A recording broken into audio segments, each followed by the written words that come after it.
Hey guys, welcome back. So we're back again with another short video tutorial, and in this video we will be learning how we can fix when we encounter the problem the DNS server is not responding.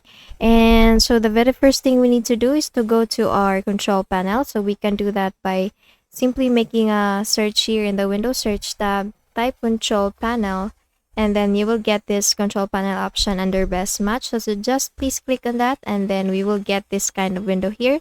If you are not seeing the same window, then simply go to this view by options. Just select the category options here, and then you will get the same window. So once you're in here, please select the network and internet options, and then click on the first option, network and sharing center. Once you click on that, we will have this select the adapter. So please click on this change adapter settings, and then select for the adapter that you are using. And once you click on that, you will get this.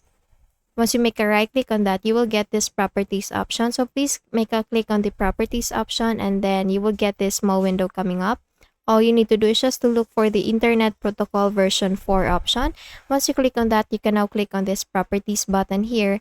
So just please select the properties button, and for the use the following DNS server addresses, please select either the Google or the Cloud DNS. So for the Google DNS, this is actually the Cloud DNS. We have 1.1.1.1 for the preferred DNS and 1.0.0.1 for the alternate DNS. If you're using or if you want to use the Google DNS, then you can have 8.8.8.8 and 8.8.4.4. Once you're done with this one, just click on OK, and then click on close, and then close again this window as well as this one. And then we will go to the command prompt window. So please make a search here in the Windows search tab, CMD.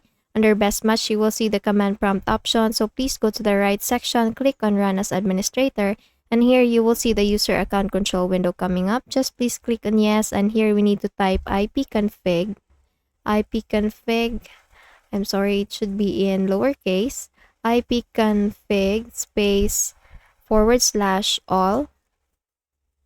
And once you're done typing, just please click on OK, and you will see here all the IP addresses that you have in your device. So just leave this window open, and here in the Windows search tab, please proceed to the Windows search tab, type again control panel, and this time we will be going again to the network and internet options.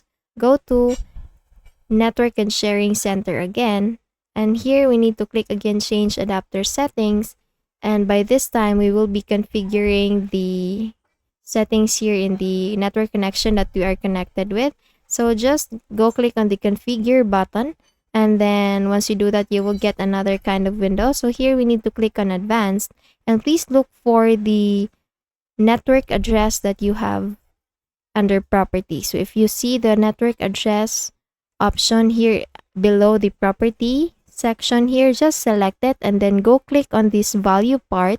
You will see this drop down button. Please select the value, or please set the value into 0. And since I don't have that, I won't be able to do it. So just do it in your device, and then again go select the network address and select the value for 0.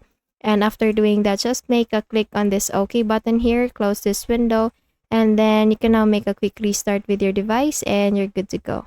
See if the problem is already fixed, and please do subscribe and like this video. Thank you for watching this one, and I hope I see you again on the next one. Bye bye.